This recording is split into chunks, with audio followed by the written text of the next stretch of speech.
crise social, porque envolve saúde pública. E dentro dessas múltiplas crises que estamos vivendo, o senhor se tornou uma das vozes principais aí que tem se saído em defesa do presidente Jair Bolsonaro. Eu queria ouvir de você por que essa defesa e se o senhor não considera que o presidente Jair Bolsonaro também não tem grande papel como responsável por essas crises. Bom, em primeiro lugar, dos meus 80 anos, eu já vi crises maiores do que essa, né? Na hora que o Getúlio se matou, por exemplo, na hora que o Jânio Quadros renunciou, né? E mais os impeachment de 2 presidentes, né? Nós tivemos muitos. Eu diria que temos uma crise dupla. Agora, outra coisa, eu não vou concordar com o enunciado de que eu defendo o presidente Bolsonaro, né? Eu estou procurando analisar os fatos, né? E condenar, no lado da mídia, uma militância que eu acho que eu não vi isso em toda a minha vida de jornalista nos últimos 50 anos. Eu entrei no Jornal do Brasil em 71 e tínhamos uma orientação de cima a baixo, né, de absoluta neutralidade em relação à notícia, a gente apresentar a notícia tal como ela é, sem embrulhá-la em pacotes feios ou bonitos, né, e com isso a gente estaria também embrulhando o nosso leitor. É uma crise, sem dúvida. Eu diria que é uma crise, é uma dupla ameaça, uma ameaça sanitária e uma ameaça econômica, né, que está sendo combatida erradamente, né, separando as coisas como se fossem alternativas. Se defender a vida, tem que parar a economia. Se parar a economia, está agredindo a vida. Quando as duas ciências, a ciência da economia e a ciência da saúde, têm que agir de forma inteligente, de forma sensata, para que nós tenhamos menos mortes e menos consequências. Nós estamos entrando numa fase econômica de catástrofe, né? Essa é a verdade, né? Embora haja uma catástrofe sanitária também, chegando aí a 14, 15 milhões de mortos, isso é terrível, né? Isso é terrível. E pegando exatamente as pessoas mais suscetíveis ao vírus, né? Pela idade, por comorbidades. E, enquanto isso, vai caindo a renda, né, a ponto de empresas irem à falência, a ponto de as pessoas fechando as portas de suas lojas, além do desemprego que já havia de 13 milhões de desempregados, temos o dobro disso, mais os informais. Digamos aí que somos 70 milhões de brasileiros, a maior parte pais de família, a gente pode duplicar esse número. Apenas uma minoria, né, pode se dar ao luxo de ficar em casa, de pedir a comida pelo celular e de pagar pelo celular. A gente tem que pensar também na imensa maioria do povo brasileiro que está trabalhando agora de manhã para comer à tarde, né? Resumindo aí a situação, Alexandre, acho que essa é a sim. minha posição. Oi, Renata. Sim. Eu acho que esse é o debate que está em curso não só no Brasil, mas no mundo, né? Como conciliar a proteção às vidas, à saúde e também como que as pessoas fazem para sobreviver. Queria pegar esse ponto da postura do governo federal em relação ao enfrentamento dessa crise de saúde pública. Gostaria de ouvir a sua avaliação do ponto de vista dos posicionamentos do presidente da República, como ele tem agido, qual a avaliação que o senhor faz? Acho que o presidente poderia olhar mais nas duas ciências, né? Trazer um grupo de cientistas econômicos e um grupo de cientistas da saúde, né? E para achar juntar esses grupos para achar soluções, tanto para a sobrevivência do brasileiro como vida, saúde, né? Quanto a sobrevivência do brasileiro como sobrevivência alimentar, digamos assim, que é a mais elementar que existe, né? Talvez o presidente esteja pecando, né, por uma decisão única. Ele foi eleito para governar, né, mas bem que poderia ter mais aconselhamento de pessoas da área científica, tanto da economia quanto da saúde. A gente viu ele acabar de trocar, né, pela segunda vez, um ministro da Saúde em meio a essa pandemia. Ele tomou a decisão correta nesse caso? Eu acho que o ministro da Saúde sentiu que não deu liga entre os dois, na verdade, né? Saiu, não tinha nem um mês ainda que tinha assumido, né? E a gente vê que o ministro não era informado de medidas como, por exemplo, entrar cabeleireiros e academias de ginástica, né? Ele não sabia, ele ficou tonto ali naquele momento terrível para ele, né? Provavelmente ele sentiu que não ia dar a liga, né? E o presidente deve ter percebido isso também, né? Eu não sei como foi a escolha dele, mas foi isso que aconteceu, né? Então, mais um. Aliás, eu vi a entrevista do ex-ministro Mandetta na CNN, foi uma entrevista exemplar de um cavalheiro, né? Que foi assim, deu um exemplo de como um ministro que sai se porta em relação ao governo a que ele serviu.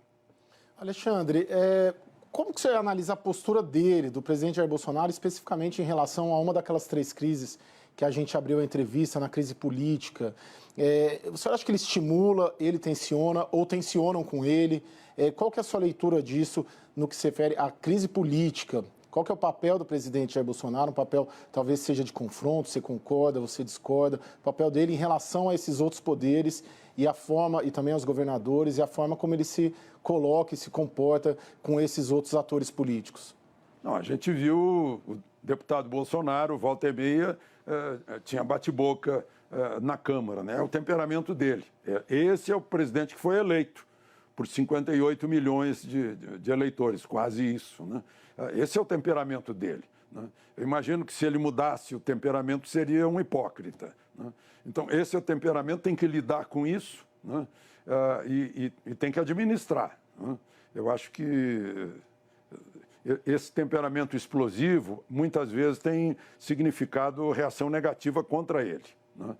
Ou de pisar em casca de banana, ou de dar resposta no momento em que nem merecia resposta, né? Porque as pessoas estão cercando, que fazem perguntas para ele, querem fazer perguntas para ver se ele escorrega, porque as pessoas não se conformam de que o povo não a seguiu, né? Perderam a eleição em outubro de 2018, né? E talvez tenham querido se vingar por essa perda, e o pior é que está trazendo perda para os próprios autores disso, né? A gente olha a última pesquisa da CNT, que está mostrando exatamente isso, né? Na avaliação de como as pessoas acreditam nas notícias e de como as pessoas aprovam e desaprovam o presidente.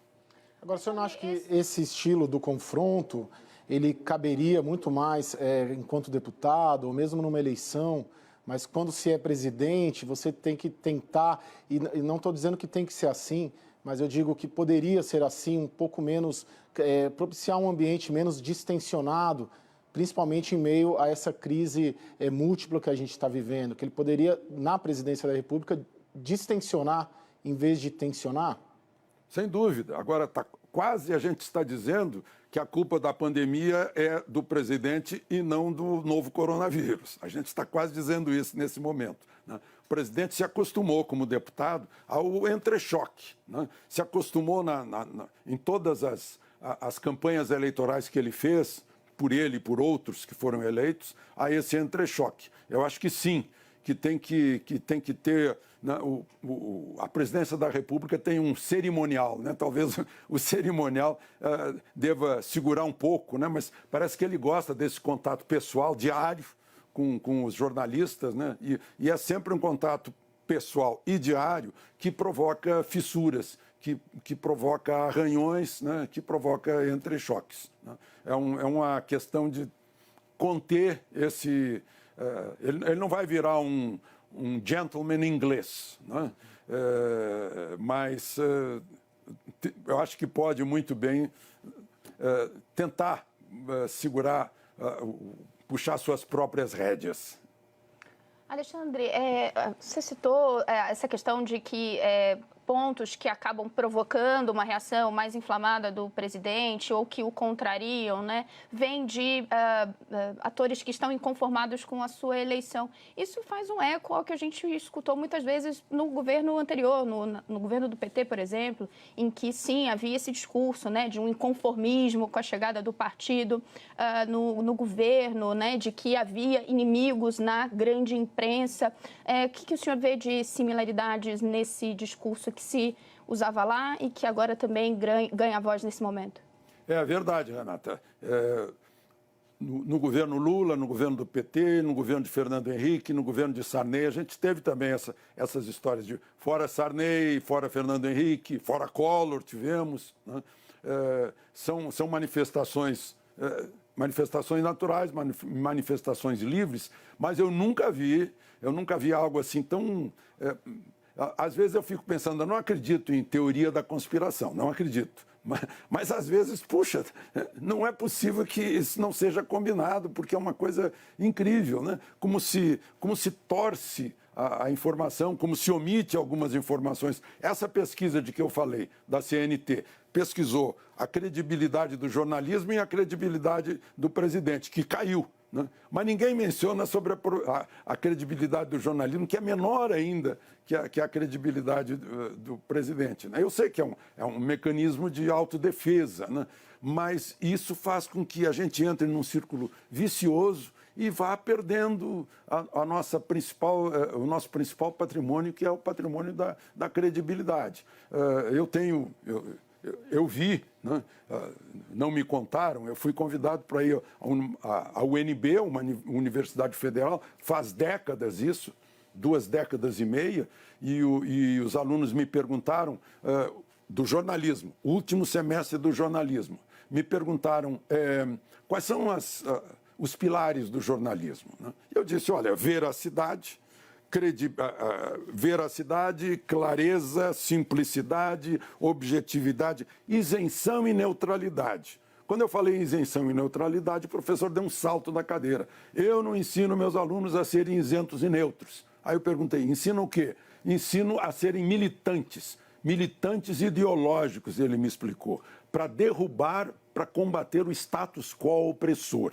Então veio muito na cabeça essa militância de muito tempo. Quando na minha escola, a gente aprendia com o New York Times, né? de absoluta fidelidade ao fato. E lá o comentarista fazia o comentário, o editorialista fazia o editorial.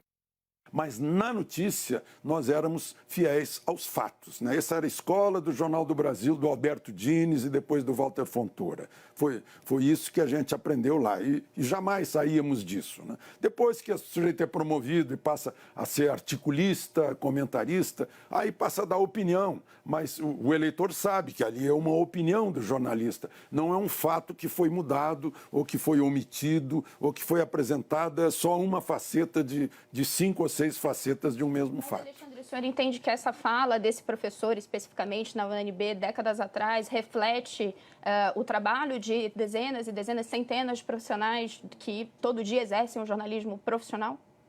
Não, centenas e dezenas de jornalistas que eu conheço, né, são absolutamente fiéis aos fatos, né, buscam a verdade, fazem um belíssimo trabalho. Né. Eu estou falando parece que dá uma cegueira em alguns, e os repórteres que estão na frente, no fronte, esses repórteres estão ali contando o que acontece. Né? Mas depois, sei lá, na hora de edição, às vezes acontecem algumas coisas, eu estou falando principalmente de jornais, né? Aí o título sai de alguma coisa que não importa. Né? Eu não estou acusando ninguém, não estou sequer reclamando, eu estou alertando. Eu quero alertar se a gente está realmente fazendo um tipo de militância ou se a gente está retratando os fatos tais como eles são. Alexandre, governos anteriores também, principalmente o governo do PT, adotaram também uma postura crítica à cobertura de mídia, tal qual hoje o presidente Jair Bolsonaro também adota uma postura, por vezes até agressiva ali, contra profissionais de imprensa. Você não acha que também, muitas vezes, isso pode ser até uma estratégia de governo, né, de se utilizar e de reclamar e de entonar as fake news, né, como uma estratégia para desarmar notícias que sejam ruins contra os governos, seja o atual, sejam governos passados, sejam governos no Brasil e sejam governos mundo afora, né? Como uma estratégia mesmo de governo, de você desmoralizar uma classe para depois atribuir informações erradas e ruins para o governo como mentirosas. Qual que é a sua avaliação nesse campo? Bom, eu acho que nem o presidente Lula, nem a presidente Dilma, por exemplo, falando de PT, foram tão... trataram os jornalistas de uma forma tão forte, tão, às vezes, pouco cortês quanto o presidente Bolsonaro, né? Eu vejo aquele cala-boca, por exemplo, eu não sei, eu acho que eu nunca ouvi, né? Embora se falasse muito a respeito da presidente Dilma quanto ao trato pessoal, mas eu nunca vi, né? Nem o presidente Lula, né? Então, provavelmente, isso provoca um troco, né? E o que a gente está vendo aí é uma briga, na verdade, é uma briga de presidente Bolsonaro e de um modo geral, a mídia, né? De um modo geral. Então, um brigando contra o outro, né? E no meio está aí uma crise sanitária e uma crise econômica no meio dessa briga. Alexandre, só na briga, tirando um pouco essa parte de mídia, não tem também como você vê o establishment ou outros players, Supremo Tribunal Federal, Congresso, nesse enfrentamento com o presidente Jair Bolsonaro? Você acha que, ao fim e ao cabo, querem derrubar o presidente? E se você tiver essa avaliação que querem tirar o presidente, quem deseja, quem lidera esse movimento? Eu não vejo nenhuma liderança. Se houvesse esse movimento, ou se houver esse movimento, não imagino nenhuma liderança, né? O que a gente tem visto aí é governadores que já estão sonhando com a próxima eleição presidencial, né? O que é muito bom, né? É muito melhor pensar na próxima do que pensar naquela que passou, que não vai voltar, né? O que eu tenho visto também é o Supremo, né? O Ministério Público também, e eu não me refiro apenas ao presidente, mas a governadores, a prefeitos, né? Uma interferência do Poder Judiciário como se executivo fosse, e como se tivesse poder de veto sobre decisões do Poder Executivo, né? Ao mesmo tempo, o Supremo tem feito isso também em relação ao Legislativo, né? Sim, há vácuo de lei, aí tem que legislar, mas o Supremo foi feito para interpretar a Constituição e fazer alguns julgamentos especiais, né? Mas não para fazer leis nem para governar. Alexandre, agora falando um pouco sobre a relação do presidente com as Forças Armadas, o presidente, sim, é egresso, né, das Forças Armadas, né, depois teve essa longa carreira legislativa antes de se candidatar à presidência, mas ele costuma se referir a essa relação muito próxima às Forças Armadas em geral como um de sua base de apoio, né, como uma das forças que o mantém onde ele está, o mantém no poder ou o preserva. Ele fez essa referência recentemente, dizendo claramente, né, que tem o apoio das Forças Armadas. No fim, vimos que o ministro da Defesa teve de emitir ali 2 notas dizendo que o papel das Forças Armadas, na verdade, é outro, em defesa da democracia. Gostaria de ouvir o senhor sobre esses 2 episódios. Pois é, o papel das Forças Armadas é outro em defesa da democracia, você acabou de dizer, né? Democracia é eleição. O presidente está lá eleito por um processo democrático. Ele é o comandante supremo das Forças Armadas. As Forças Armadas, pelo artigo 142 da Constituição, são defensoras da pátria, etc., da lei e da ordem, né? Lei e ordem é manter o presidente da República governando, proteger o Congresso Nacional, proteger o Poder Judiciário, proteger os 3 poderes, as fronteiras brasileiras, etc., né? Então, eu não vejo por que achar que isso virou notícia, o presidente dizer que eu tenho o apoio das Forças Armadas, né? Na verdade, o apoio que ele tem é de uma maioria de eleitores, né? Isso sim, as Forças Armadas são órgão de Estado, né? Cujo comandante supremo é o presidente da República e cuja função é defender a lei e a ordem, ou seja, defender a democracia e a liberdade, como disse aquela nota, que chegou aí além do que o presidente tinha dito, né? Foi além, dizendo que também é importante a independência entre poderes. Chegou a haver um recado naquela nota que o presidente nem tinha pensado nisso, né? Se referindo à questão do Ramagem não poder ser diretor da Polícia Federal, né? Então, eu não vejo nada de extraordinário nisso. Democracia é quando todos cumprem a lei, né? E tudo está funcionando dentro da lei, né? A democracia, por exemplo, é fazer crítica ao presidente da República, é fazer crítica aos poderes. É que tem um contexto, acho que importante aí, mas também coloco aqui também para ouvi-lo sobre, é da presença do presidente em alguns atos cujos manifestantes levantavam bandeiras antidemocráticas. São elas, né? Fechamento do Congresso, fechamento do STF, reedição do AI-5 e outras bandeiras como essa. O presidente prestigiou, mais de uma vez, esses atos, né? Então, o contexto dos questionamentos, as intenções dele ao evocar o apoio das Forças Armadas se deu muitas vezes, né, com relação a também esses gestos públicos do presidente. Eu não iria, por exemplo, lá para frente do QG do Exército, né, onde estavam fazendo manifestações, né, vivandeiras de quartel, ou seja lá o nome que se possa dar, né? Eu lembro de que o general Castelo Branco chamava isso de vivandeiras de quartel, que ficam percorrendo os bivaques, né, acho que, bom, uma é tempo perdido dos manifestantes de fazerem isso, né? E outra não foi o momento nem o lugar de o presidente ir lá e dar apoio para eles, é o que eu acho, né? Assim como se naquele dia na rampa em que havia um manifestante com a bandeira, com um mastro ao lado do presidente, em cima estava a bandeira brasileira e depois vinha a bandeira dos Estados Unidos e a bandeira de Israel, né? Eu, se fosse presidente, diria, olha, fica só com a bandeira nacional aqui, que nós estamos no Brasil, né? Mas, enfim, são coisas que... Alexandre, você não acha que o presidente Jair Bolsonaro se fia um pouco nesse apoio das Forças Armadas, até como um elemento de sustentação política dele, tendo em vista que o Supremo Tribunal Federal não é muito próximo a ele, o Congresso Nacional não é muito próximo a ele, então ele se fia muito nesses generais e nas Forças Armadas, nessa proximidade com as forças, como um elemento de sustentação política no cargo? Olha, eu não sei, não poderia responder, porque eu teria que dizer eu acho, eu não acho, eu não entro, eu não tenho capacidade de telepatia, de ler pensamento, né? Ele confia nos generais que são, inclusive, da turma dele, são amigos dele, né? E alguém que foi eleito para ser presidente, que tem a possibilidade de nomear pessoas, né, tem a tendência de escolher aqueles em quem confia, né? A confiança é o principal, né?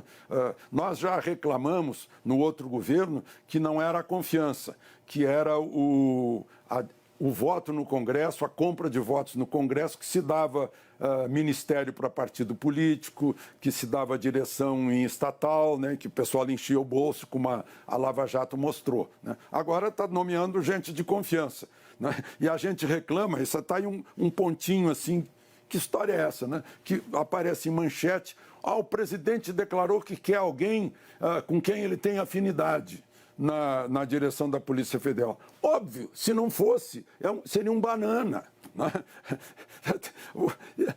Se ele vai nomear pessoas de confiança, né, tem que ter afinidade. Ele tem que ter afinidade com o ministro da Justiça, com o ministro da Educação, com o ministro da Saúde, com todos os ministros. Ele tem que ter afinidade, né? Se nomeasse gente com quem não tem afinidade, não sei, não estaria bem certo. Alexandre, você puxou dois fios, eu quero tratar dos dois, mas vou primeiro pela primeira parte do Congresso e depois acho que é super importante a gente falar, claro, desse episódio Moro, já deixo para o Caio essa deixa em seguida, mas falando sobre a relação com o Congresso, sobre essa montagem técnica que foi feita, né, do discurso de uma montagem diferente do governo, né, do que de governos anteriores, agora a gente viu recentemente uma sinalização de uma inflexão. O presidente recebendo os partidos do que se chama Centrão. Sim, algumas nomeações pedidas por esses partidos começaram a sair, ainda em postos menores, mas de fato há ali um caminho, né, que vem sendo trilhado. Como é que o senhor avalia essa aproximação? Ela é importante ou ela seria uma inconsistente com o discurso do presidente? Bom, em primeiro lugar, o presidente fez a promessa de campanha de que não entregaria ministério e estatal para partido político, né? Chamar para conversar, chamou 8, se não me engano, lideranças do Centrão para conversar, porque sentiu que se não conversar com o Centrão, ele tem lá a bancada ruralista, a bancada da segurança pública, a bancada evangélica, né? E isso ainda não é suficiente para tocar as reformas necessárias. Só que isso mudou tudo, a gente não tem mais reforma necessária. O país afundou total, nós vamos ter que fazer economia de catástrofe. Bom, aí voltando então ao Centrão. Saíram algumas nomeações, né? Vamos ficar de olho, né? Será que isso vai significar um aproveitamento, um não funcionamento do órgão, né? Foram uns órgãos pequenos aí, outros nem deu certo, né? Mas, enfim, o órgão mudou, vai ter só militância lá dentro, ele vai aparelhar com o partido, vai tirar os técnicos lá de dentro, botar gente que não entende, como a gente viu há poucos anos, né? Vamos ficar de olho para fiscalizar, para ver se é isso que vai acontecer aí com esse pessoal do Centrão. Não há uma quebra desse discurso do aparelhamento no primeiro escalão? Até concordo, se a gente olhar todos os ministérios, praticamente não há partidos políticos no primeiro escalão, mas se a gente observar o segundo, o terceiro e essas nomeações que estão saindo nos estados, DENOX, FNDE e por aí vai, tem muita indicação política, né? Então parece que no primeiro escalão menos, mas nesses escalões inferiores parece que houve uma quebra desse discurso. Você concorda, Alexandre? O discurso de campanha foi de não dar ministério estatal, né? Agora, de alguma forma, o presidente cedendo ao Centrão alguma coisa, né? Porque certamente não iam aceitar apenas, conversa, aperta a mão, vamos tomar um cafezinho, né? Então, vamos saber o resultado disso, né? Se o resultado for ruim, o presidente é que é responsável por isso. O senhor falou, inclusive, dessa aproximação ali como uma constatação de que mesmo com esse diálogo aberto com as frentes, né, ruralistas e outras frentes temáticas, né, que foi a estratégia que o presidente anunciou logo no início, havia ali uma constatação de que ele não conseguiria aprovar uma agenda de reformas mais ambiciosa se não tivesse também um diálogo aberto, uma conexão com partidos como o do Centrão. Mas o presidente parece pontuar em diversos momentos uma preocupação com ser sacado do poder, né? Fez isso, por exemplo, ao falar das intenções do presidente da Câmara, Rodrigo Maia, faz isso ao se referir com governadores. O presidente está tomado por esse entendimento de que ele poderá sofrer impeachment, de que há um movimento em curso para tirá-lo do poder? Pois é, porque ele lendo o noticiário, ele fica com essa impressão, né? A gente acompanhando o noticiário fica com essa impressão, né? Agora, conversou há pouco, essa semana, conversou com o presidente da Câmara, Rodrigo Maia, que é o dono da agenda e que tem lá 31 pedidos de impeachment, que já declarou que não vai encaminhar nenhum pedido agora, nem nos próximos anos, né? Então, eu acho que ele pode tirar isso da cabeça, né? E cuidar de dar uma mexida nesse momento que o Brasil está precisando. Esse é um momento de crise violenta, como nunca vimos, uma crise econômica e, em consequência de uma crise sanitária também imensa, né, em que vai jogar tudo por terra. Por exemplo, toda a luta por uma reforma da Previdência foi embora. O dinheiro da reforma da Previdência que seria economizado já foi embora, né? Está indo dinheiro aí agora para os estados, que é necessário, né? Dinheiro para fazer assistência social, aí, esse Corona Voucher, né? E a crise de economia parada né? À exceção mesmo do agro, que está com bons resultados, mas vai ser um novo olhar para o Brasil. Eu acho que o governo, e quando eu falo governo, eu falo dos três poderes, o governo vai olhar para um outro Brasil, vai ter que resolver problemas de um outro Brasil muito mais complicado do que esse. Alexandre, você acha que o presidente Jair Bolsonaro vai sair maior ou menor dessa crise? Não sei, tem que fazer pesquisa de opinião, né? Eu não sou julgador, não faço achismo nem chute, né? Vamos ver as pesquisas de opinião, as últimas pesquisas estão baixando a aprovação deles. Daqui a pouco empata com a aprovação da credibilidade aí da gente, né? Não, mas na sua avaliação, traçando um cenário, porque você está falando ali de um novo Brasil depois dessa crise, você acha que ele tem as condições para sair politicamente maior e caminhar bem para uma reeleição? Ou você, na sua avaliação de analista, né, de cenário político, você acha que pode ser mais perigoso para ele caminhar até 2022? Não sei, né? Eu diria o seguinte, se ele avaliar que saiu maior ou saiu igual, ele vai se candidatar à reeleição, né? Se ele sentir que não pode enfrentar uma eleição, ele não vai se candidatar, né? Essa é a conclusão óbvia, né? E imprevisível, porque a crise sanitária está presente, né? Mas a crise econômica, acho que mal começou. Alexandre, focando de novo e considerando os aspectos dessa crise em que vivemos, né? O presidente deixou de forma muito clara, não é nem apuração de bastidor, ele mesmo fala, né? Qual é a visão dele sobre como deveríamos seguir, né? Retomar a economia, acabar com as medidas de restrição, ou boa parte delas, usar a cloroquina como uma forma de aqueles acometidos pela doença como uma via de tratamento, e ele, inclusive, esses dias deu uma nova sinalização, pediu para que o empresariado ajudasse a pressionar governadores e prefeitos para que essa agenda possa ser colocada na rua. Qual é a avaliação do senhor a esse caminho? Veja só, o presidente, na verdade, está diante dessa crise assim como Pilatos, né? Ele não tem os poderes para lidar com o essencial dessa crise. Os governadores e prefeitos é que têm os poderes. Isso é determinação, a interpretação do Supremo da Constituição.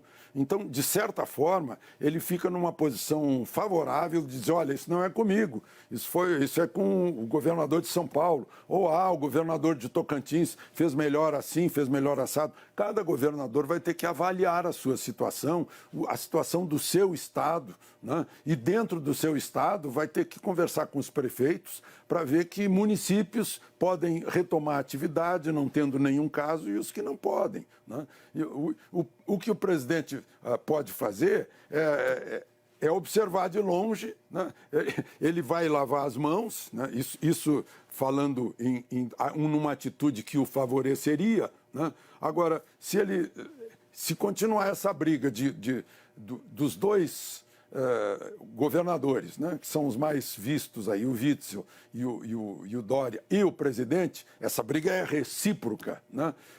É uma coisa que não é um bom exemplo para o povo, para o eleitorado, é um desperdício enorme de energia dos dois lados, né? O maior estado do país versus o presidente da República, e a recíproca é verdadeira. Não é algo que seja aconselhável continuar, né? A primeira coisa para melhorar as perspectivas do país é parar com essa briga entre eles, né?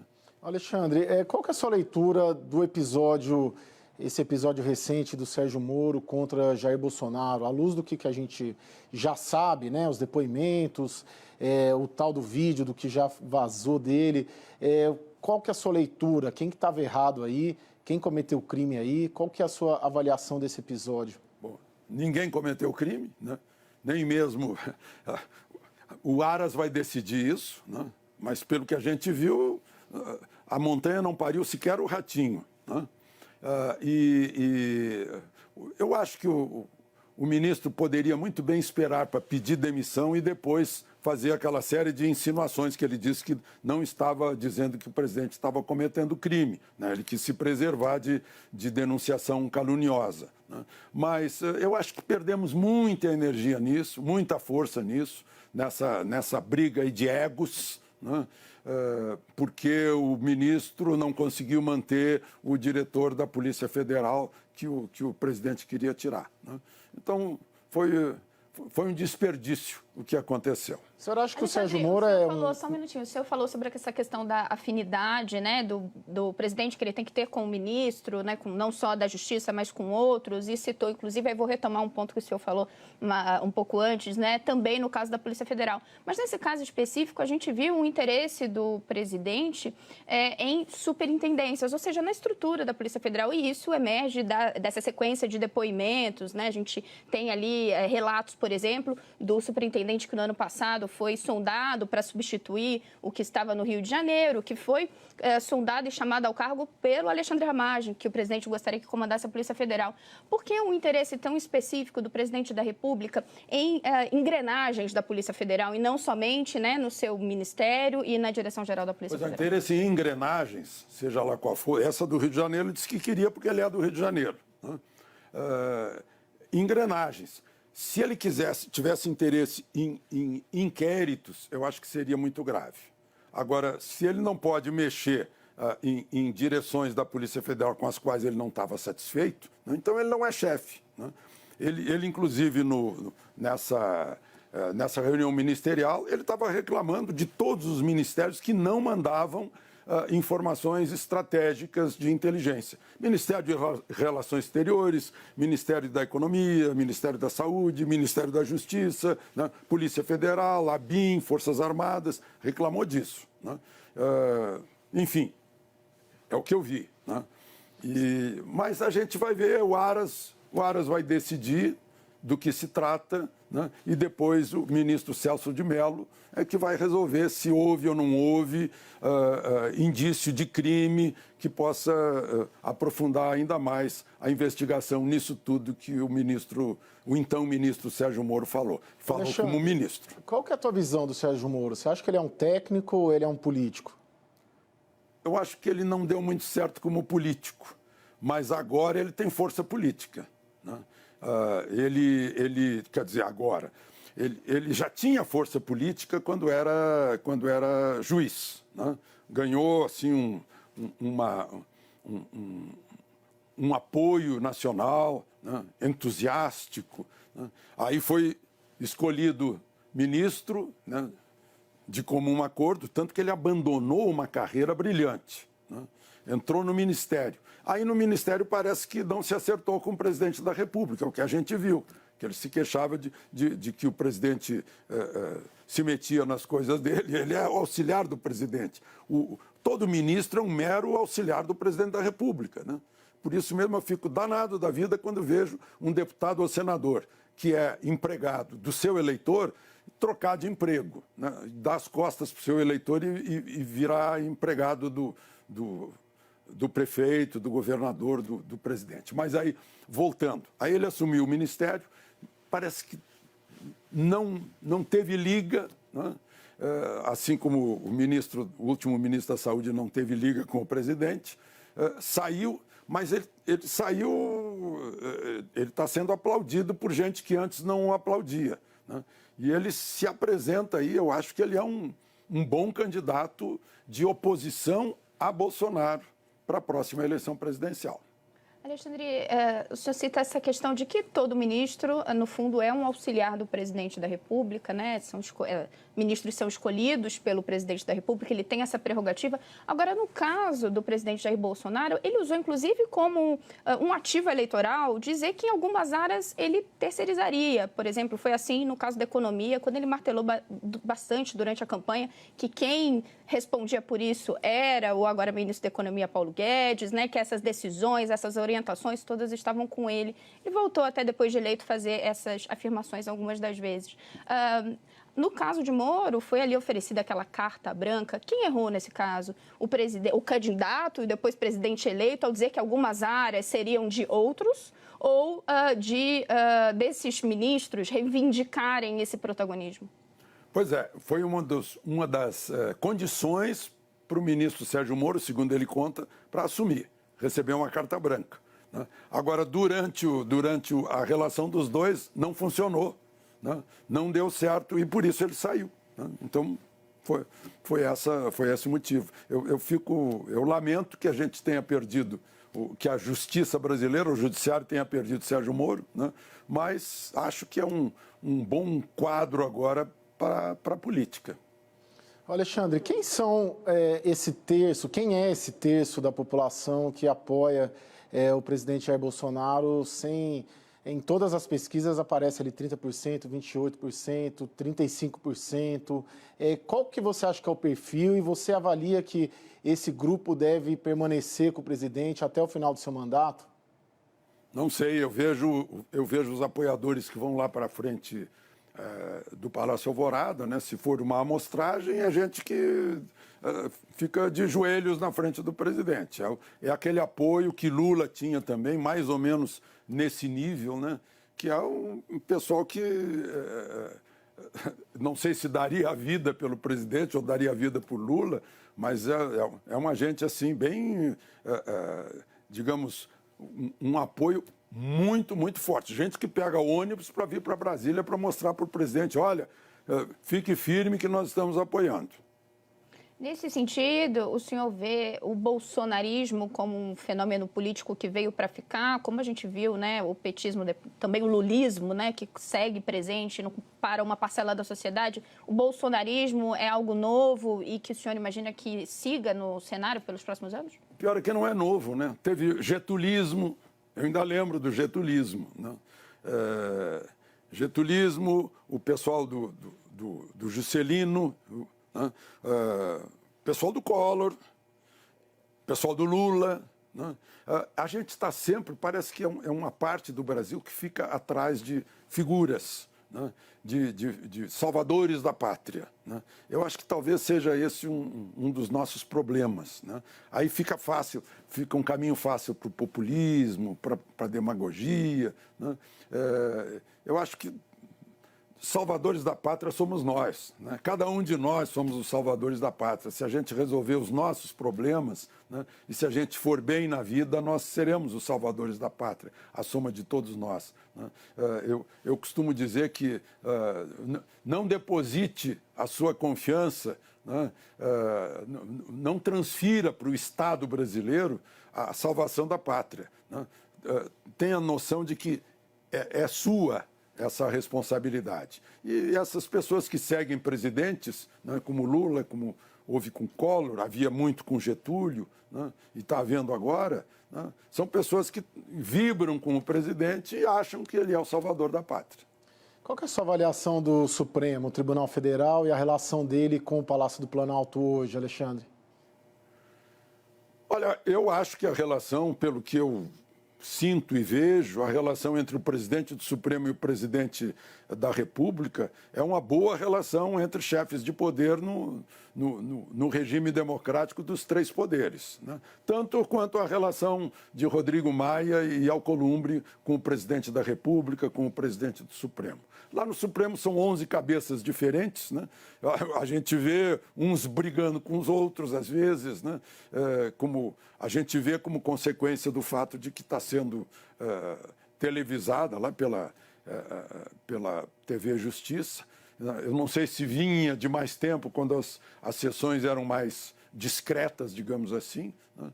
Mas a gente vê que cada ministro tem uma característica pessoal. Agora, de tudo isso, a gente fica pensando, né? Todos os ministros do Supremo que estão lá foram indicados por presidentes da República, né? Tiveram que ser aprovados pelo Senado, tiveram que ir lá no Senado, conversar com os senadores, etc., né? Será que não existe alguma outra forma em que o ministro do Supremo fique mais livre de compromissos com quem o indica, com quem aprova, né? Eu fico sonhando com isso. Não sei se é possível. Os constituintes de 88 não acharam fórmula melhor, mas essas questões que envolvem o Supremo, né? Quanto mais o Supremo entra no noticiário, mais isso significa que existe alguma crise, que acaba lá, né? Que o Supremo não se politize, que o Supremo fique em torno da Constituição e sem compromissos com o poder político, né? Porque é o único dos poderes que não tem voto, né? É indicado pelo presidente que tem voto e aprovado pelos senadores que têm voto, né? Eles se legitimam por isso, né?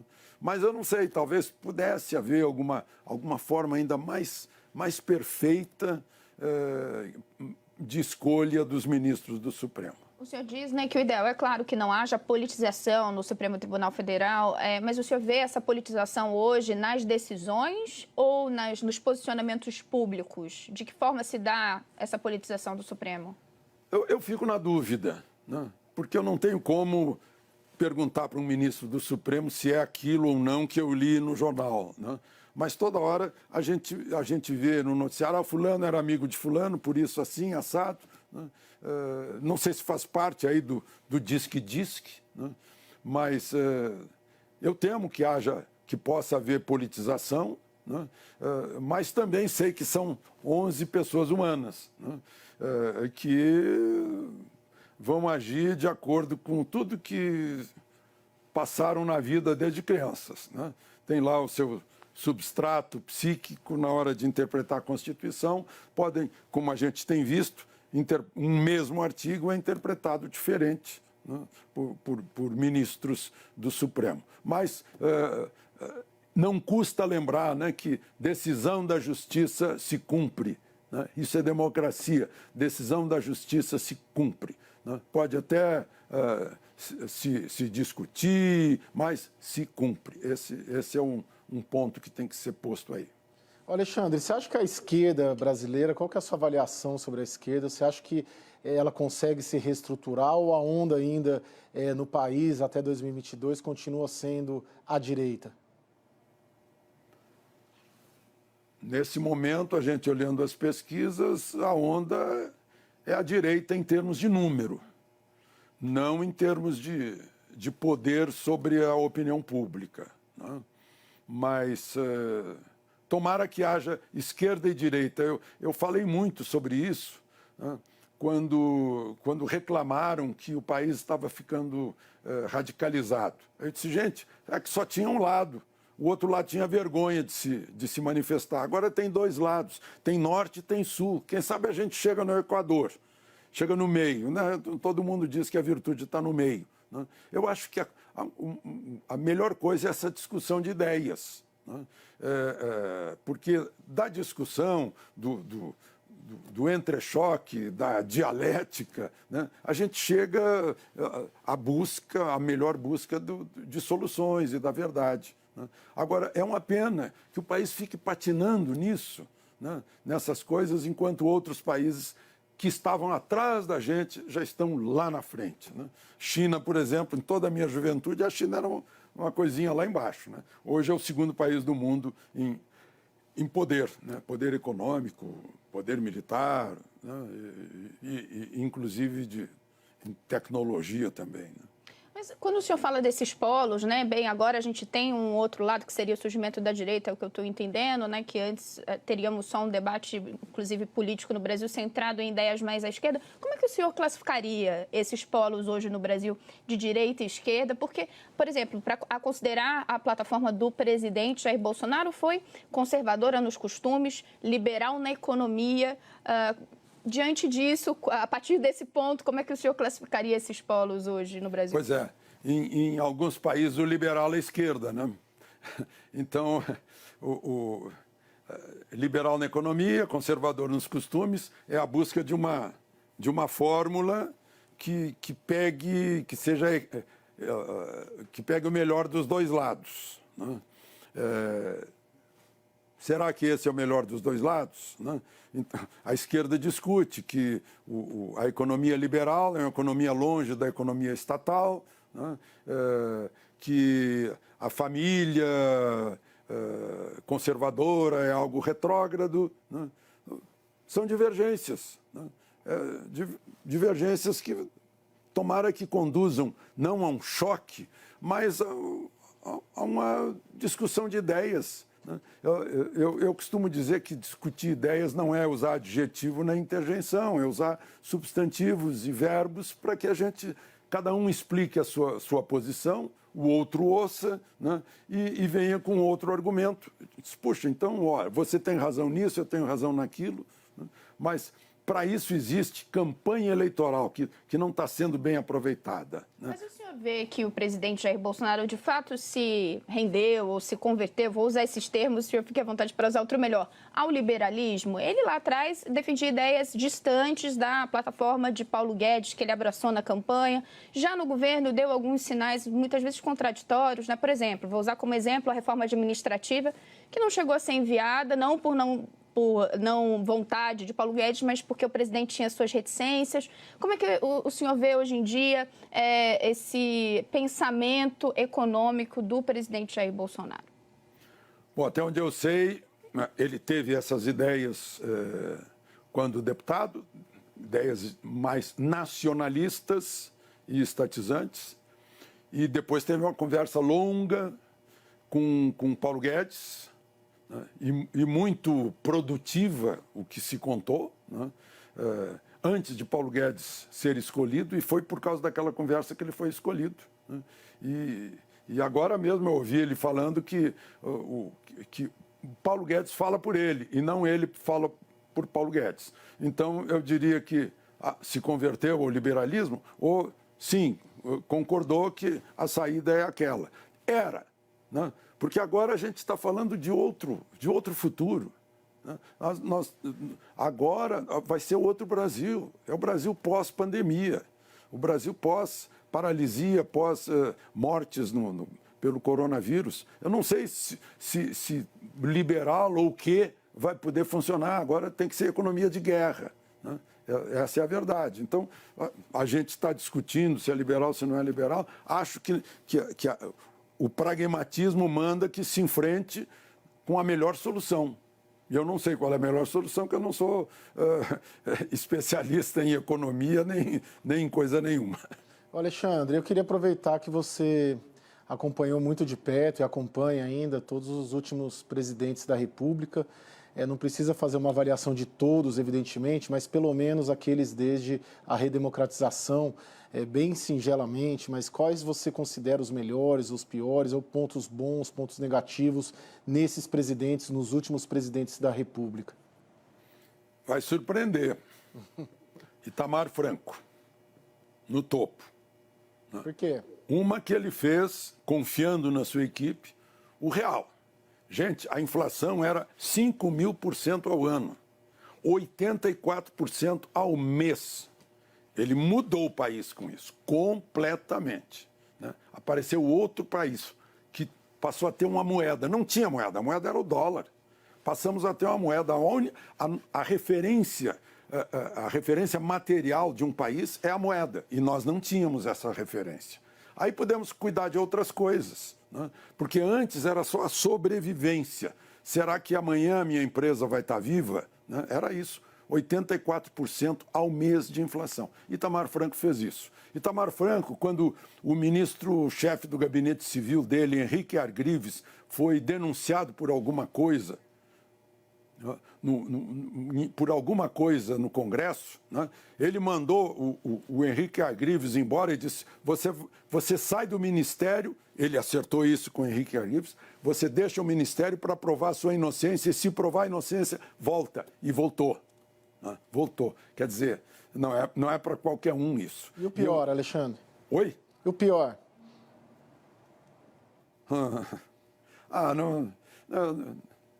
Melhor não falar. Melhor não falar. Que é uma pessoa que eu respeito muito. Alexandre Garcia, gostaria de agradecer muitíssimo a conversa, os esclarecimentos e a sua participação aqui na CNN. Muito obrigado a vocês aí. Parabéns pelas perguntas. Obrigado, viu, Alexandre? Muito obrigado.